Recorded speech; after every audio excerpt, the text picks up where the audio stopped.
La rosca ambiental. Lo que no sabías que pasa.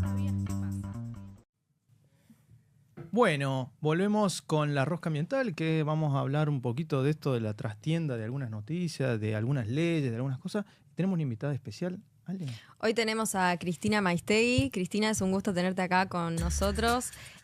Cristina es abogada por la Universidad Nacional de La Plata, magíster en Desarrollo Sustentable. Fue una de las primeras abogadas en dedicarse a la cuestión ambiental en Argentina. En 1989 estuviste en la gestión ambiental de la provincia de Buenos Aires. También sos fundadora del Consejo Federal de Medio Ambiente en 1990. Y fuiste redactora de la Ley General del Ambiente, que recién estaba hablando de esto, una grosa, así que es un honor tenerte acá. También participaste del caso Mendoza ante la Corte Suprema de Justicia de la Nación como titular del área de ambiente de la Defensoría del Pueblo de la Nación, y hoy sos candidata a la Defensoría del Pueblo de la Nación. Sí. O sea, Vamos, felicitaciones. enorme. Muchas gracias, sí, muchas gracias. Sí, en un grupo, bueno, de especialistas en derechos humanos, entre los cuales están los derechos ambientales, así que es un honor para mí estar en ese grupo, esperando, bueno, que el Congreso de la Nación, en primer lugar, lo más importante es que se pueda designar un defensor o defensora. ¿Hace cuánto no hay? Bueno, hace como 15 años. Sí. ¿Quién era el último? El último fue el Eduardo Mondino, el último titular, defensor. ¿Algo titular. de Mondino? ¿De la que No, fue canción? ¿Nada que ver? entiendo que no. ¿No? Después continuaron los defensores adjuntos hasta el 2013, siempre en el cumplimiento de la ley, que son figuras que están previstas, pero bueno, no tenían el cargo máximo que es el de defensor del pueblo. Así que llevamos muchos años. Y sí, por eso lo más importante es que el Congreso pueda llegar a buen término con esta designación, que es muy complicada porque necesita un amplio consenso político, 2/3 de ambas cámaras del Congreso Nacional. Tremendo. Es más que un juez de la Corte. Sí. Claro. Más que el juez de la Corte Suprema. Así que bueno, hoy se conoció esta lista de preseleccionados y bueno, justo teníamos el streaming. Dije, bueno, les voy a llevar a mis amigos la primera felicitaciones noticia. Y gracias por compartirlo con nosotros. Sí, es un honor. Gracias, sí, bueno, gracias. Cristina, queremos arrancar un poco indagando cómo fue tus comienzos, tus primeros pasos en el mundo ambiental, qué fue la inquietud, cómo comenzó. Soy como en un La Plata. dinosaurio, soy como un dinosaurio del ambiente, o una dinosaurio del ambiente. Una pionera. Pionera, sí. En realidad entré de casualidad, porque empecé mi carrera en la provincia como una simple practicante rentada en la gobernación del gobernador Antonio Cafiero en 1988-89.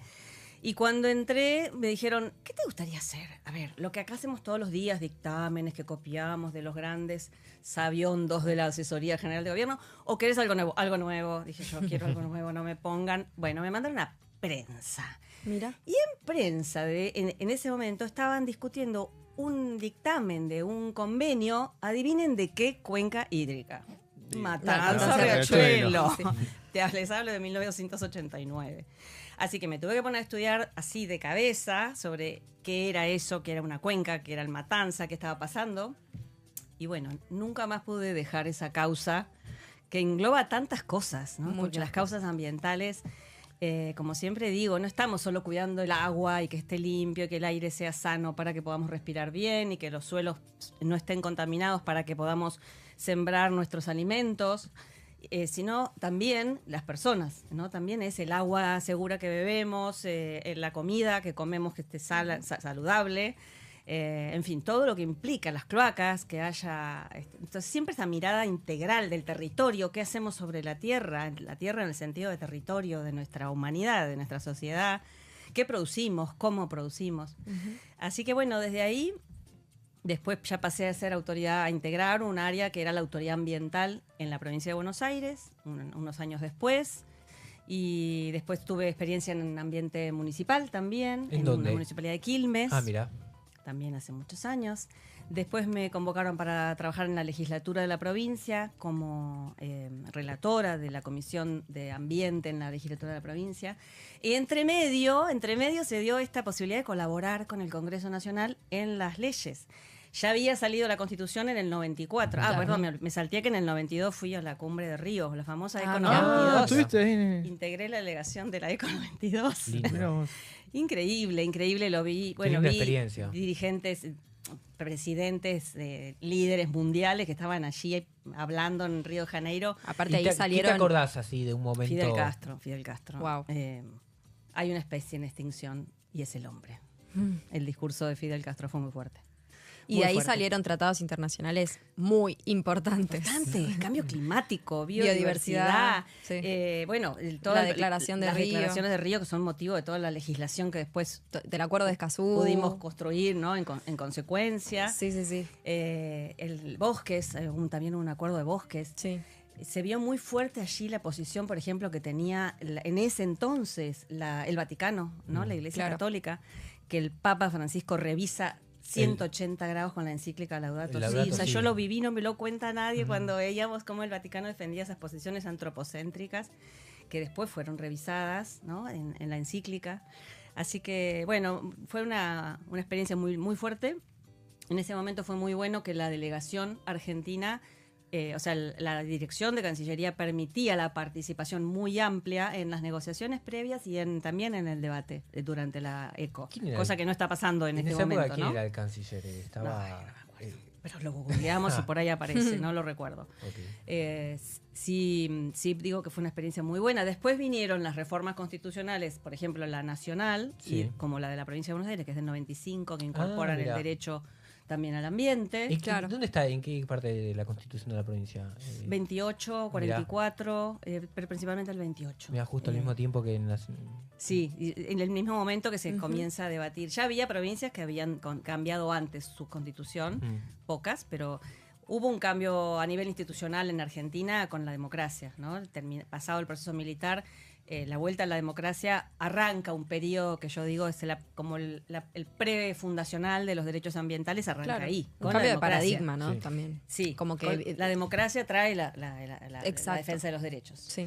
94. Y después de 94 al 2002, esos son los años donde pude colaborar con los equipos del Congreso Nacional en la redacción de leyes, aportando, la experiencia previa, porque ser autoridad ambiental, poder estar en un ejecutivo permite entender muchas de las relaciones. Sí, es un contacto muy fuerte, diario con todo. Claro, uno ya tiene, la experiencia del COFEMA que nos llevó a conocer la realidad de todas las provincias del país. O sea, el COFEMA es antes de la reforma del 94. Claro, por eso digo que soy como una dinosaurio. Claro. Cuando nosotros fundamos el COFEMA, a mí me llaman por teléfono un día, si no agarró el teléfono, estaba en la provincia.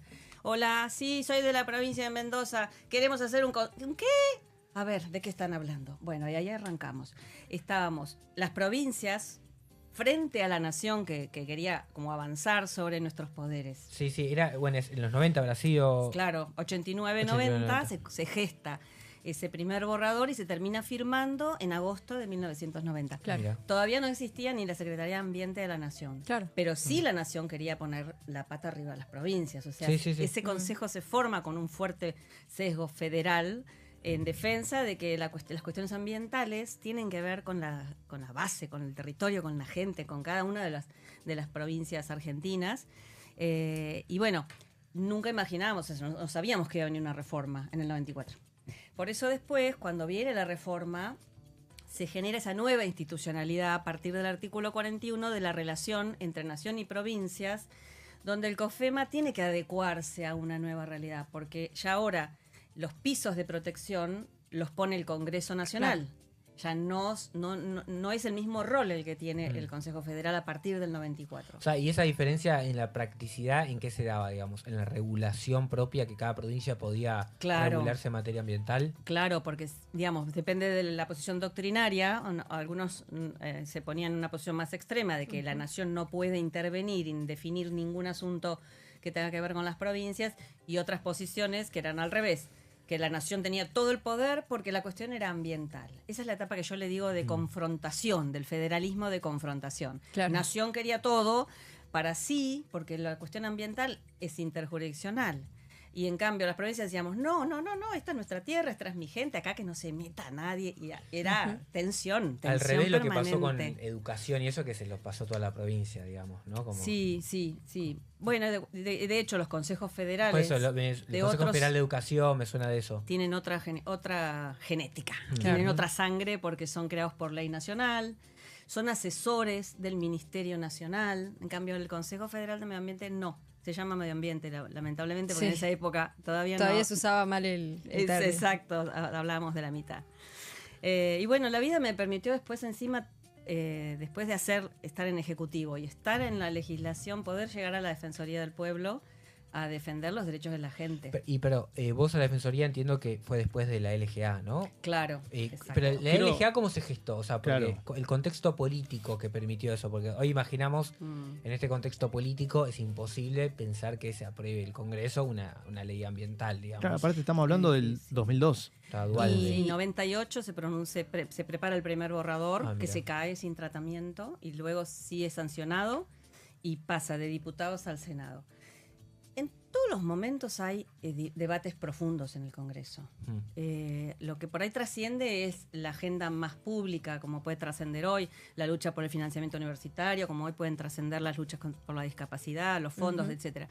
Pero la verdad que mientras tanto hay proyectos que son estructurales y que son de fondo. Lo mismo pasaba en ese momento, solo que hay legisladores o legisladoras, en este caso, que eran autoras y que se cargaron al hombro el tema. Por su convicción, por ser mujeres, no sé, por su convicción política. En este caso fue la Cámara de Diputados, la presidenta de la Cámara de Diputados. ¿Del prepaso? No, del peronismo. Mirá. Mabel Müller, de la provincia de Buenos Aires. Mi provincia.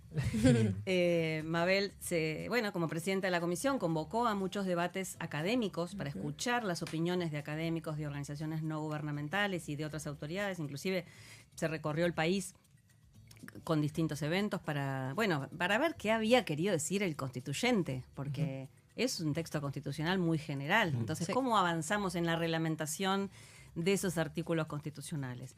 Después de todo ese debate, se preparó el borrador, en trabajo también con otros colaboradores, y se consigue esa sanción. Bueno, la perlita del milagro ambiental argentino es que la diputada que era autora del lado de la Cámara de Diputados, luego es electa senadora de la provincia de Buenos Aires. Entonces votó 2 veces. Su propia ley. Su propia ley. Claro, pero pudo defenderla, explicarla, llevarla y dar todas las luchas que hubo que dar desde adentro, de afuera de los bloques, con dos sectores que se oponían, sobre todo los sectores productivos, que hasta el último minuto así, cero, mandando notas, por favor que no se apruebe esta ley, tratando de operar. El famoso lobby. ¿Por qué? ¿Qué tema es el que más les podía preocupar, imagínense, de la Ley General del Ambiente? Vos lo mencionaste. El daño ambiental. Obvio. Porque la gran innovación que trae la ley, la genialidad que creo que pudimos meter, es buscar herramientas para generar, no negocios, si se quiere, para abogados. La famosa industria del juicio, ¿no? Que sea del caso individual, que después, no, creo que intentamos fue generar políticas públicas. Por eso el concepto de daño ambiental es de daño ambiental colectivo. Por eso se intenta que, a partir de esa concepción de lo ambiental como lo que es de todos, se pone de resalto el valor de la comunidad por encima del individuo, que inclusive ahora lo toma el Código Civil y Comercial de la Nación, después de muchos años, en el 2015, que pone por encima el interés colectivo al individual. Entonces, de esa manera poder generar respuestas políticas globales para muchos derechos humanos afectados. Y bueno, eso fue aceptado, fue muy discutido en todas las comisiones, había que explicarlo a cada paso, pero bueno, fue entendido. Y hoy es lo que dio después origen, por ejemplo, a casos importantes como el de la causa Mendoza. Sí, dio un marco jurídico para que avancen problemáticas judiciales, digamos, ¿no? Sí. O sea, que se judicialice con herramientas. Claro, pero para generar la política general. Bueno, para de hecho generar nosotros el llamamos la cambio. política ambiental por la ley. Eso íbamos a decir, sí. Muy bien. Claro, nos Muy pregunte bien. dónde viene el nombre y es de la Ley General del Ambiente. De la ley. Bueno, Eh, del boletín oficial de la ley. ¿Y qué, no voy a decir, no sé si se puede, pero las provincias, pero no, pero qué región era la que más decía, che, esto no sé si me conviene, si el sur, el norte, el noroeste? ¿Hay alguna que era más reacia, que se firma alguna ley? ¿O era en general las provincias? No, en general la posición de las provincias, que siempre se da esa tensión entre los gobiernos nacionales o federales, como dice la Constitución, el término que utilizan, y las provincias, ¿no? Siempre está esa tensión porque los poderes, digamos, desde nación se ven muy distintos, ¿no? A lo que se vive en los territorios, lo que se vive en las ciudades, lo que vivimos los ciudadanos de a pie, la gente que está en la base. Y esto es lo que más reciben las provincias. Es general, se va viendo en distintos momentos de la historia argentina, no solamente en el tema ambiental. Es una tensión que está presente en todos los campos. Cada año se discute en el Congreso el presupuesto y qué hacemos con los fondos públicos de la nación. Y bueno, por ejemplo, eso revela un poco la preocupación, esa tensión que yo digo que subyace. Pero es una tensión positiva. No hay muchos países en el mundo que tengan el sistema de gobierno federal, que es el que mejor permite recoger las preocupaciones de argentinos y argentinas, porque está más cerca la provincia, el municipio siempre está más cerca, la inmediación está más cerca. Claro, es que es un país muy grande. Muy grande, exacto. En cambio hay países que, Brasil es otro país federal, México es el otro país federal. El resto de los países de América Latina son unitarios. Sí, Chile, Uruguay. Tienen otra organización, tienen otro tamaño, tienen otra complejidad diferente a la Argentina. Por eso el sistema federal da respuestas. Una cosita a la gente que nos está siguiendo en Instagram, cualquier cosa, si quieren vernos, pueden vernos en YouTube y ahí van a poder ver todo lo que son las imágenes, todo. Síganos en YouTube, está el link en las historias. Che, Cristina, ¿y el tema del rachuelo cómo fue, digamos? ¿Pasaste ahí de la LGA a la práctica, al campo, digamos, ¿no? Como que pasaste el Congreso al territorio. En ese momento la Defensoría no tenía área de ambiente y bueno, me convocaron sin conocerme realmente, por currículum si se quiere decir, digamos, por recomendaciones a partir de mis antecedentes para organizar esa área de ambiente. Y bueno, una de las primeras causas que llegó eran las denuncias de vecinos de La Boca, Villa Inflamable, de María Brites, que vivían en Dock Sud.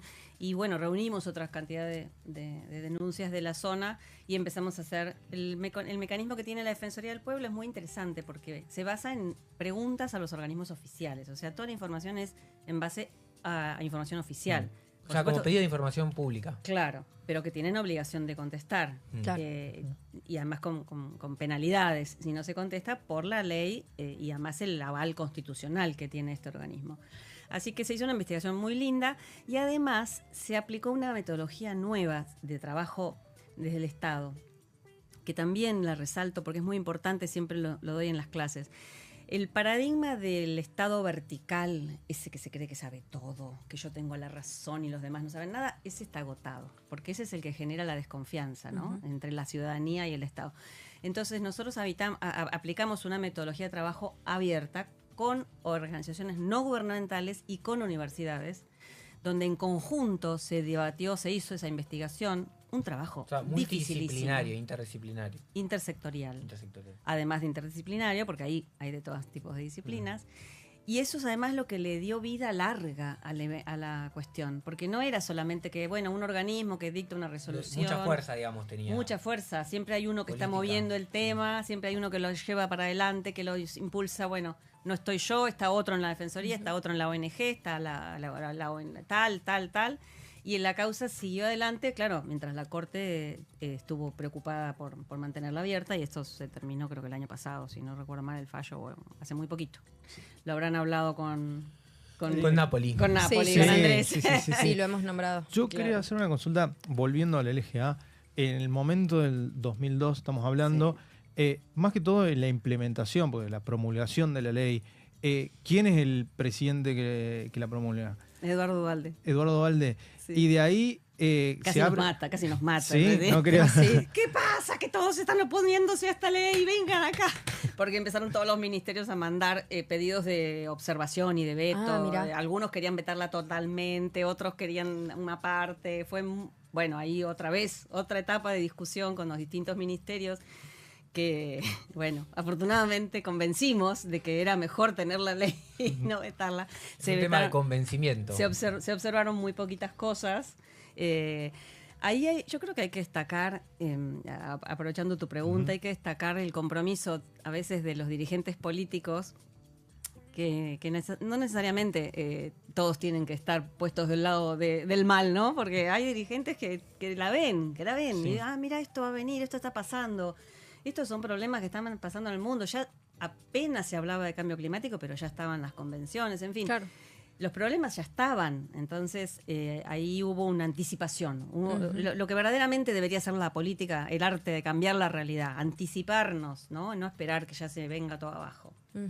Che, y Cris, ¿y hoy cómo ves el Congreso a nivel leyes ambientales? ¿Se está trabajando en algo? Bueno, lo que pasa es que hay unas prioridades. Nosotros recién hablábamos un poco, David había preparado la columna de un Attilio Benedetti presentó un proyecto de presupuestos mínimos de aplicación de fitosanitarios. Sí, se va a seguir debatiendo ese proyecto como otros proyectos.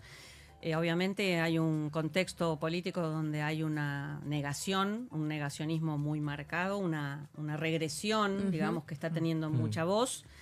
Esa negación... y en el Congreso se siente también. Se siente, yo lo siento como un negacionismo. Además de negacionismo, negociacionismo. Totalmente. Se están defendiendo otros negocios que tenían que ir reduciéndose, ¿no? Que tendrían que ir achicándose. Lo planteé anteriormente, pero lo vuelvo a repetir porque me llama la atención, porque vos que sos especialista en derecho ambiental, cuando uno lee un proyecto de presupuestos mínimos, ¿vos qué te imaginás? Que es algo que va a beneficiar el ambiente o por lo menos a la sociedad en general. Y a mí me llama la atención esto de que, lo vuelvo a repetir y lo voy a volver a repetir un montón de veces, que son 10 metros nada más lo que propone este proyecto. No sé si lo pudiste ver en algo. Es un proyecto de un diputado entrerriano, Attilio Benedetti, que pone 10 metros para fumigar en escuelas, en vivienda, solamente 10 metros. Pero bueno, eso me quedó ahí en la cabeza porque... Se va a seguir debatiendo, va a haber otra reunión seguramente la semana que viene o la otra con otros invitados. ¿Ya está en comisión? Sí, están trabajando en conjunto las comisiones de Agricultura como cabecera y la Comisión de Recursos Naturales en segundo lugar, de manera conjunta. Pero está crees debatiéndose. ¿Que puede salir? O sea, esto sería completamente regresivo, o sea, daría lugar a acciones judiciales seguramente, porque... Es una especulación personal, digamos, más que una especulación, es un deseo de que esa posición no salga, sería mi deseo, porque puede haber un gran incremento de los riesgos ambientales, que no estamos ni siquiera preparados a nivel de salud pública de qué va a significar, porque esas son las cosas también que hay que ver. Cuando se toman decisiones políticas o decisiones legislativas, después eso qué va a implicar en la realidad y en los derechos de la gente. De ¿no? hecho, la Comisión de Salud también debería, ¿no? Por ejemplo, podría estar, sí. Pero bueno, se está debatiendo. No hay que... Sí, es un proyecto. Esperemos que quede en proyecto nomás y que no ¿Y se hay algún otro tema así que se esté tratando, envases, se esté trabajando? Envases, volvemos a insistir con la ley de envases. Es muy fundamental. Envases, la ley de bases. No, sí, es envases. Bueno, bases 2. Eso fue un re tema. Ayer saltó ese tema de bases 2. Esperemos que no. No, la ley de gestión ambiental de envases también se debatió hace muy poquitos días en la comisión. Ahí fueron invitados un montón de sectores productivos. Con eso se intentaría determinar ese 50% de los residuos que podrían tener una reinserción en los circuitos productivos, que ya tenían y de hecho tal vez también se está retrocediendo, porque el cartón ya se reciclaba casi en un 90%, de plásticos había un montón, hay industria instalada que hoy no está pudiendo, de hecho hay plantas que han cerrado en este año por el cambio de políticas. Si hubiera una ley, se lograría una política en el tiempo, legitimada y bueno. Hay que seguir trabajando, porque un día así, después de la explosión del 2001, que esa es la pregunta que todos nos hacían, ¿cómo ahora sale la Ley General de Ambiente? Por eso me llamaba la atención explotó todo y después... ¿En qué mes fue que salió? Se termina sancionando en noviembre, pero bueno, ya había tenido noviembre del 2002, pero ya había tenido su media sanción en plena crisis. Por eso llama la atención. Esas cositas lindas en esos momentos tan caóticos, ¿no? Como en el quilombo florecen porque cosas. Porque las sociedades no se suicidan. No nos suicidamos. No sé si tenemos tiempo. Quiero hacer una última pregunta. Dale, y yo también tengo la última para cerrar y ya vamos. No, yo te quería preguntar, a más de 20 años de la sanción de la ley, ¿cuáles crees que son los desafíos pendientes? Bueno, lo importante es que se consolidó el derecho ambiental en ese sentido, que es un sentido de compatibilización de actividades productivas y protectorias, las dos cosas. No es una visión prohibitiva. Ahora, la ley hasta el momento ha servido para todos los conflictos ambientales que tuvimos y que tenemos. Hacia el futuro, claro, está el desafío internacional. O sea, los problemas globales no se van a resolver desde un país, sino que ahí tenemos que sumar la cooperación de los países para poder resolver los problemas que son de todos. Claro. Buenísimo. Y todas. Bueno, sabemos que te estás candidateando para ser defensora del pueblo, pero esta pregunta la hacemos a todos los invitados, es que si vos fueses presidenta, ¿qué política ambiental sería la primera que impulsarías? Empleo y producción sustentable. Mirá. Con una mirada sustentable. Me encanta. Rompiste el paradigma. Me imagino. Es como me que imagino. eso tocaría todo el modelo de producción y consumo también, ¿no? Claro. Como que sería un cambio radical. Pero nos sobra para hacer un Totalmente. país de desarrollo sustentable. Ay, me encanta lo que estás mandato diciendo. constitucional. Quiero que Cristina sea presidenta. Cristina presidenta. Bueno, en la próxima o venís como defensora del pueblo o como presidenta, espero que se olviden de nosotros. Cristinita. Yo hago nada una más. Cristina, yo una Cristina presidenta. Sería la segunda. Sí. Sí, pues, Gracias. yo también había pensado, y uno veía los productos que hay, que lo que suele pasar es que hay muchos productos que son sustentables, suelen ser mucho más caros que el resto. Decía, ¿por qué no hay un incentivo para que cambie eso? Claro. Y ahí venía con... Claro, muy bien. Te voy Bueno, a llevar como ministro de Economía. gracias. acá te manda saludos Laura Carolina Barizat, excelente profesional, dice. Mi Ojalá amor. sea la futura defensora del pueblo. Bueno, Mirta, Marina también, Gracias. Sebastián Braga, todos te mandan saludos. Así que bueno, ya vamos cerrando. Vamos cerrando porque ya llegó la hora de que nos están haciendo. De irnos. Nos tenemos que ir. Nos tenemos Pero que ir, bueno, nos están pero echando. volvemos el miércoles que viene. Sí. Así que no se olviden, obviamente, signo. Hay una cosa que no dije y quiero agradecer al Centro Creativo El Obrador por el Sí, y espacio. gracias, Cristina, por Muchas tu gracias, tiempo. Cristina, Sí. por tu tiempo, por Gracias haber por la venido. primicia. Muchas gracias. Y bueno, hasta el miércoles que viene.